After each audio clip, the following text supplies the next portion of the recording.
Greetings and salutations, friends, and welcome back to more Warhammer Fantasy lore. And one of the regiments of renown, Leopold's Leopard Company, which combines two of my favorite things, leopards and pikes. It is hardly a secret that I am a huge fan of the pike and shot era, and hold it to be by far the most interesting period in all of human history, at least as far as warfare is concerned. And yet, nobody writes about it, nobody talks about it, and sure as shit nobody makes games about it. Even Warhammer Fantasy falls somewhat afoul of this, as the pike, undoubtedly the single best massed infantry weapon ever produced, before, rifles and machine guns, etc., is reduced to simply just a spear. But a spear that can fight in 3 ranks, so, that's nice, I suppose. Anyways, I'm not going to go off on too much of a tangent on the pike, although there will probably be tangents. I don't believe you. Let us return swiftly to the point. Leopold's Leopard Company.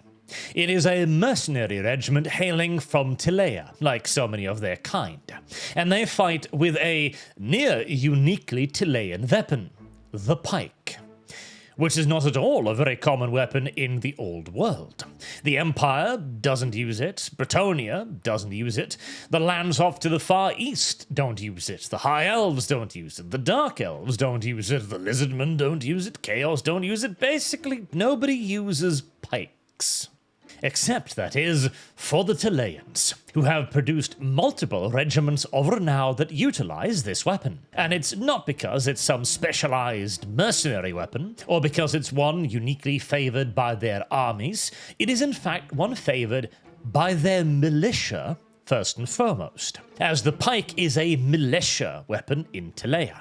Much like the Empire, Tilea too has a system of state troops, where various villages and towns are expected to maintain groups of semi-trained fighting men.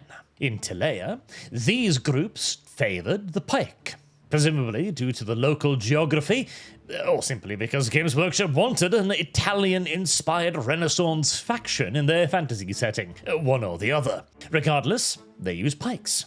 And there is some reason for this as well. Assuming that the geography of Tilea is relatively flat and plains-like, with central mountains running down the middle, which it is, then the pike would be an excellent weapon.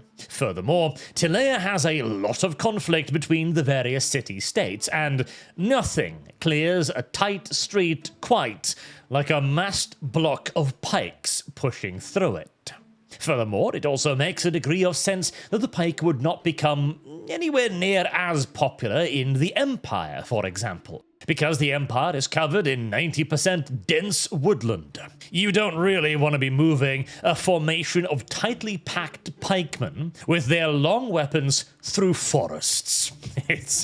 It makes the entire formation, frankly, rather useless. And so them favouring shorter spears or swords also makes a lot of sense. And as for Bretonnia, well, the ultimate expression of Bretonnia is, of course, the flower of its society, the knights, the nobles, and the rulers of Bretonnia, whose favour of horses is well known, and thus equipping their infantry, their peasants, even their men-at-arms, with long, explicitly anti-cavalry weapons. Much like the preceding idea, this one too seemed like a bad one. All of this, however, is not at all a slight against the pike as a weapon, or the efficiency of a well-drilled, disciplined block of pikemen. Well, except for the scenario with the dense forests, anyways, as, that situation pretty much negates both of the primary advantages of a pike block. Dense, packed troops and long weapons. Now, if you will allow me, I shall sing the praises of the pike for a bit. For the pike is an extremely effective infantry weapon that is not just good for the fighting man himself, but also in interplay with other allied formations. First and foremost, a pike block is a very difficult opponent to attack, as very few creatures out there, be they men or mounts or even monsters, are going to willingly charge headlong into a bristling, dense wall of sharpened spikes. And beyond the immediate impact of the charge as well, fighting into a pike formation is very difficult, very dangerous, and very demoralizing to boot, as every man trying to force his way into the pike block is being actively attacked by half a dozen or so pikemen, stabbing at him, thrusting their pikes at him, whilst he himself can do near nothing but defend and try to continuously push into these sharp points, jabbing at him over and over and over again. Meanwhile, the pikemen are able to focus their attacks on individual enemies trying to break into their formations. Due to the densely packed nature of the pike block, you will have several pikes pointing at every attacker, and only an extremely skilled, nimble, and determined enemy will be able to break through and into the pike ranks, where, mind you, the pikemen are still not defenseless. The vast majority of pikemen would carry some sort of short sword or backup melee weapon to take care of the occasional man breaking through the walls of spearheads. And what makes a pike formation even more dangerous is the fact that it can easily support other weapons within it. Now, technically, in Warhammer Fantasy, you don't really have mixed formations like you would have in reality, where the pikemen would be fighting alongside and supporting ranged troops like crossbows or gunners, but on one of the old Leopold's Leopard companies, presumably on Leopold himself, you see the officer carrying a short pistol. And we know, of course, that gunpowder weaponry are relatively common in the old world, and Tileans would certainly have access to plentiful black powder weaponry as well, like small flintlock pistols. This would make the pike formation truly dangerous, as first, you've got to fight your way through all of the pikes, and if an enemy proves determined enough to threaten the main body of men, the officer will simply pull his pistol and shoot the man dead. Or worse still, equip the entire pike block with backup pistols, in addition to a short sword for truly desperate times. And whilst assaulting the pike block from the front is extraordinarily dangerous and challenging, shooting it to bits is not at all easy either. One of the things that is often overlooked when it comes to pike formations is the fact that due to the sheer density of pikes, they actually provide a surprising amount of cover against ranged attacks, as small rocks from slings, arrows, or javelins will, just the same as a man, need to tread their way through a forest of upturned pike to actually strike the men underneath them. And even if an arrow manages to slip through, Leopold's leopards are quite heavily armored, wearing bar boot helmets that covers the majority of their face. We also see the pikemen carrying heavy cuirasses and thigh coverings as well. This means that an arrow will need to be lucky indeed to fell one of the members of the pike block. This is also crucial in case they run into anyone with weapons as long as theirs. As in pike-on-pike combat, the push of pike, the result of a confrontation usually has far less to do with actually killing people in the opposing block, and more to do with breaking their formation, pushing them away from one another, opening gaps in the enemy pike group where further allied pikes can then push in and begin spreading open the formation. Killing the enemy is a nice bonus, but it's largely secondary to scattering him. And therein lies the trick, the clue to fighting against the pike formation. You have two options. The first is to outmaneuver it, either by utilizing something like the Roman legions, capable of splitting its larger formations into many smaller ones, so as to outflank an enemy and attack them from multiple directions, as pike blocks can, although they do not necessarily have to be, very unwieldy. See, this is all up to the skill of the pike block itself. It is a common myth that pikes could only travel in one direction, or were difficult to move, turn, or very unwieldy, easy to flank and easy to destroy. Not so. A amateurishly formed pike formation will indeed have all of these difficulties, but as we saw during the era of pike and shot, many of these formations were drilled to the point of excellence, where the entire pike block could change direction, they could pivot, they could even turn straight around and keep fighting with ease. The more complex tactical formations that we saw during the era of pike and shot didn't even have recognizable flanks or even rears as we know them today, because the larger unit was so complex and relied upon so many different moving parts of smaller formations that they could turn to face any threat from any direction. But that is presumably not quite the case for the Leopold's Leopard company, as they are usually depicted as simply moving in one formation. Still, one should not at all discount that such a well-drilled formation, filled with veterans and experienced soldiers and officers, might be able to defend themselves from attacks to the flanks and rear far more effectively than you would normally believe. The other, more reliable option, then, is to focus on scattering the formation. The strength of a pike block comes not from the individual, nor his weapon, nor his armor, or even the leadership of the officers, but the density of the grouping, the ability to bring so many weapons to bear against a single enemy, and the moral effect of watching a wall of pikes marching straight down upon you, stabbing and stabbing and stabbing, like a giant circular saw on the battlefield.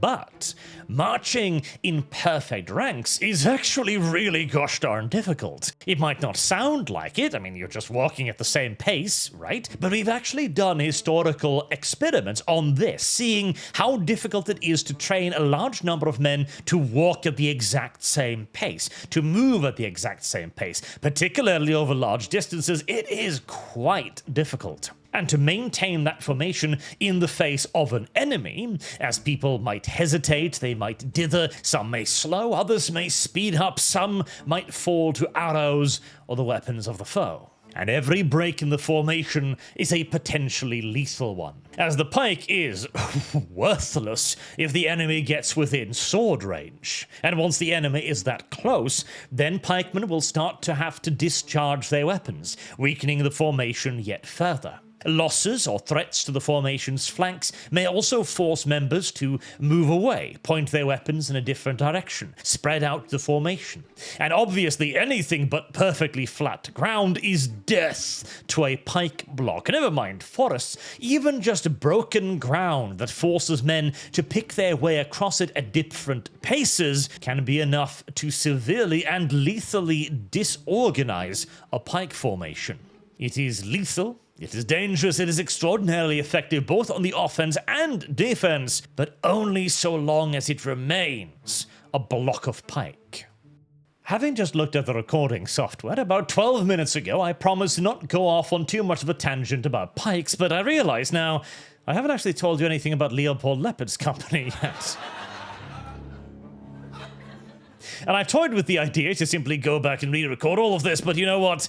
That's 13 minutes of pretty good pike ranting right there, and I wish to preserve it. So instead, we're going to start talking about the lore now. And we did give you a brief introduction. Leopold's Leopard Company hails from Tilea, and more precisely, they hail from the city of Lucini.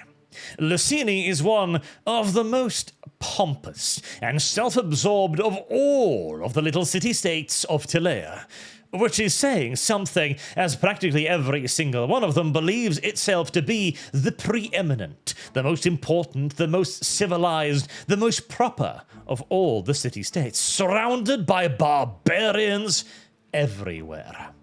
Though to be fair, Lucini actually has a pretty good claim to the title, as the city was founded by gods. Yes, twin gods, in fact. Lucan and Lucina, two babes lost out in the woods, where they would no doubt have been devoured by some vile, monstrous creature, if it was not for the fact that the two were adopted by a two-headed three-tailed jaguar goddess. An unlikely savior, as I'm sure you can agree, and therefore obviously as well, a sign of the two children's divinity, to attract the attention of such a mystical creature. The creature raised them and fed them milk from its own teats, until eventually the two younglings grew up enough to begin the founding of their own city-state, with the aid of nearby shepherds who discovered the two young children in the two-headed leopard's cave. But not only was it a two-headed leopard, this leopard also had the ability of precognition, foresight, where one head spoke about the future, and the other uttered warnings about it as well. They said that upon this spot, the twins and the shepherds would build the most majestic and fantastical of all cities, which they would name in honor of the twins and the leopard. But just as the leopard rose to venture deep into the caves, its lair that the mighty temple at the heart of Lucini is now built around, its second head issued a warning, saying that the children of the city would forever fight with one another. A sagacious cat indeed, as the city's descendants devolved near immediately into infighting, with two families in particular, one claiming to belong to the line of Lucan, or Lucin, potentially, and the other claiming to be the descendants of Lucina. The two rival ruling families fought bitterly, tooth and claw against one another for as long as anyone has known. And considering this is also the single oldest city in all of Tilea, built upon the ruins of an old high elf settlement in the old world, that's a very long time. And it just so happens that the leader of Leopold's leopards, Leopold di Lucano, claims direct lineage, of course, to Lucan. As a representative of the ruling family, he was given prestigious positions within Lucini, including having his mercenary regiment, at the time presumably some form of local militia or state trooper regiment, or even the standing army potentially of Lucini, was given the honor of protecting the great temple at the heart of the city. An honor they took up with great enthusiasm, in part because of the privilege of being able to guard the ancient lair of the twin-headed leopard, who was never seen since, and because the position paid very, very, very well indeed. The Leopard Company was living the high life. They were the cream of the crop, the elite soldiers of the town, and sat at the very height of society's hierarchy. Plus, they were sacred as well, guardians of the temple. But all things must of course come to an end, and it did in Lucini as well. As you see, whereas the two ruling families had always been competing with one another for who was the true ruling family, and which one of the two lineages truly deserved to rule, once upon a time, around the year 2500 in the imperial calendar, a man had a brilliant idea. Why claim to be from one of the two ruling families when you could claim to be from both? Enter Lorenzo Lupo, a man claiming quite proudly to be the direct descendant of both of the twin gods, Lucan and Lucina. He had a track record to back it up as well. He had an impeccable track record as a general, having defeated many of the other city-states in the constant skirmishes between them, and having also led his forces to victory over the various claimant families over the years too. He had amassed quite a wealth, quite a bit of prestige, and anyone now who dared question his heritage was either defeated upon the field of battle and forced to admit their error, or otherwise disposed of through a wide and varied selection of accidents of a more or less public nature. At the very end, the only one who remained in opposition to Lorenzo Lupo was the guardian of the Temple of Lucini itself, Leopold. This affront, of course, could not be allowed to stand. For as long as Leopold was in control of the temple, the all-important priests and the augurs could not possibly declare Lorenzo to be the true heir of both gods, and it gave a great deal of legitimacy to Leopold as well. Lorenzo marched upon his last true rival, but ensconced behind the high walls of Lucini, Leopold held out for quite some time. In fact, it seemed as if a deadlock was guaranteed, to the point where the priests themselves attempted to intervene. They carried out various sacrifices and auguries to divine the will of the sacred leopard goddess about who exactly was favored, of Leopold or Lorenzo. And the priests, or possibly their god, depending upon how gullible you are, decided that Lorenzo had the bigger army. Better claim to godly inheritance, that is. The priests then moved to inform Leopold that his services was no longer required, and that he and his men would not be expected to serve the temple or receive their generous wages any longer, and they might even be forced to leave the city, or worse, be placed at the tender mercies of Lorenzo Lupo.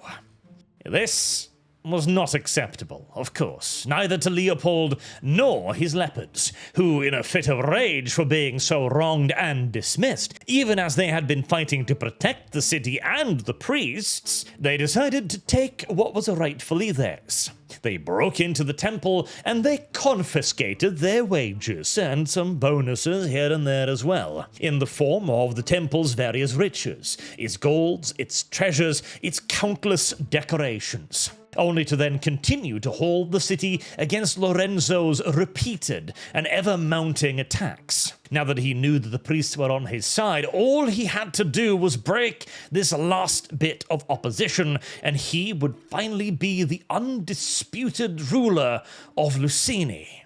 But fighting elite heavy pikemen in an urban environment, it wasn't working out very well for Lorenzo, frankly.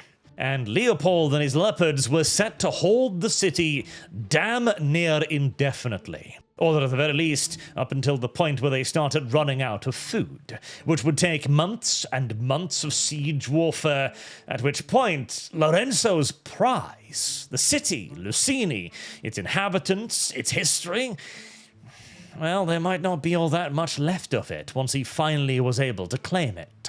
So instead, realizing that his enemy was also trapped, as they had nowhere to go, and also taking advantage of the fact that they had just pillaged a holy temple with a potentially extraordinarily angry leopard goddess at their backs, decided to send a dispatch, an offer to Leopold, where, in return for his solemn vow to leave the city and never wage war against Lorenzo ever again, his troops would be allowed safe passage out of the city. And the cherry on top, anything that they had taken, they would be allowed to keep. That was an offer Leopold could not refuse, even if he had felt inclined to try and desperately cling on to power, hoping perhaps somehow that Lorenzo would need to break the siege before he could break the leopards.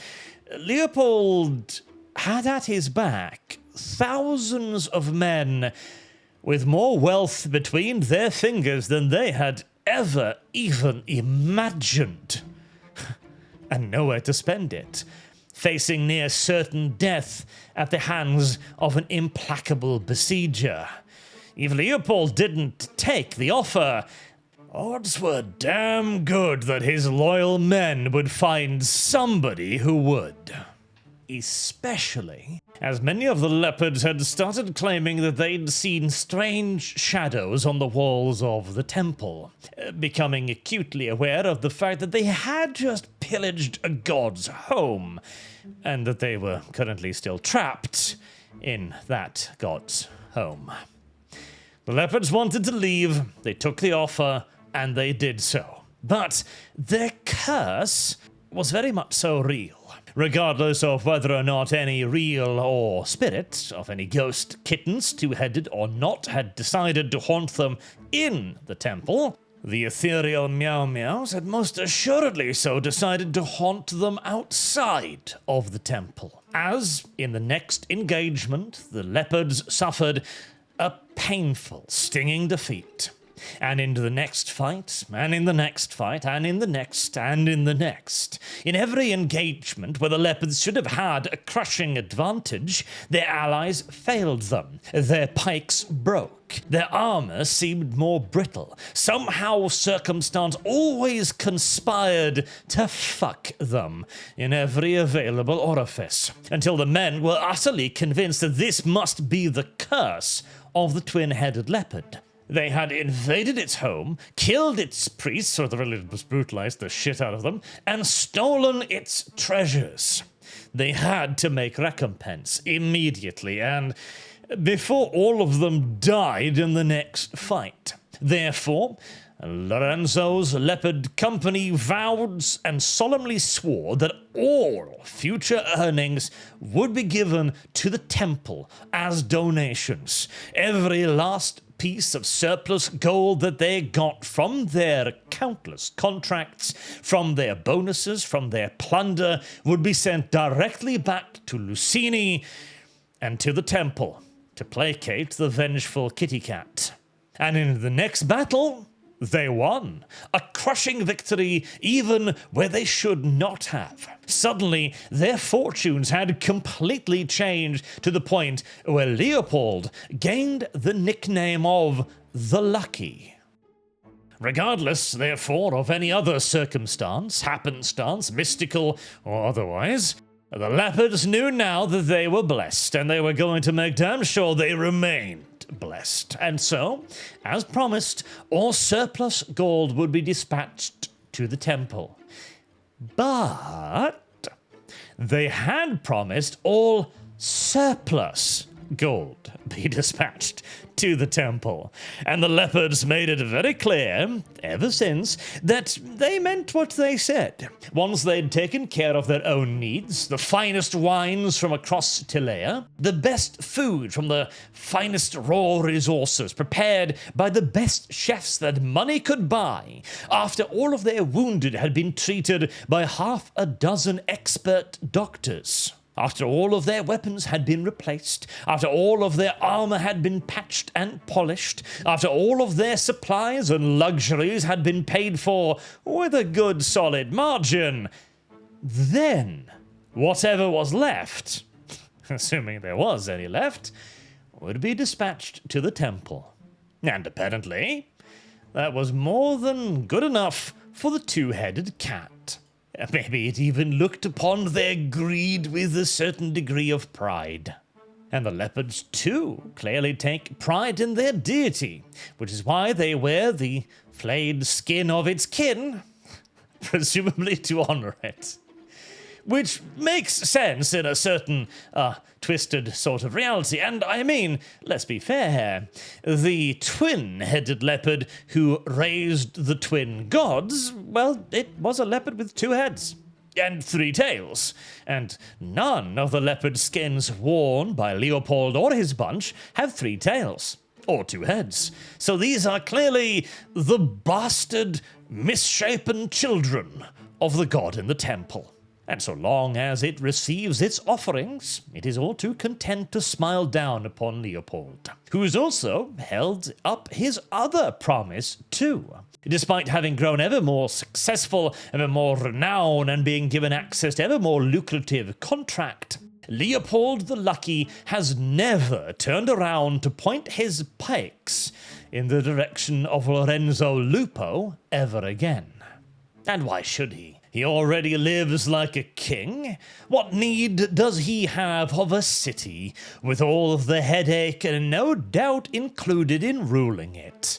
Taxes, infrastructure, maintenance, aqueducts, sewage, not to mention 2 families of constantly vying shitbirds who both think they're descendants from gods who were suckled at the teats of a twin-headed leopard.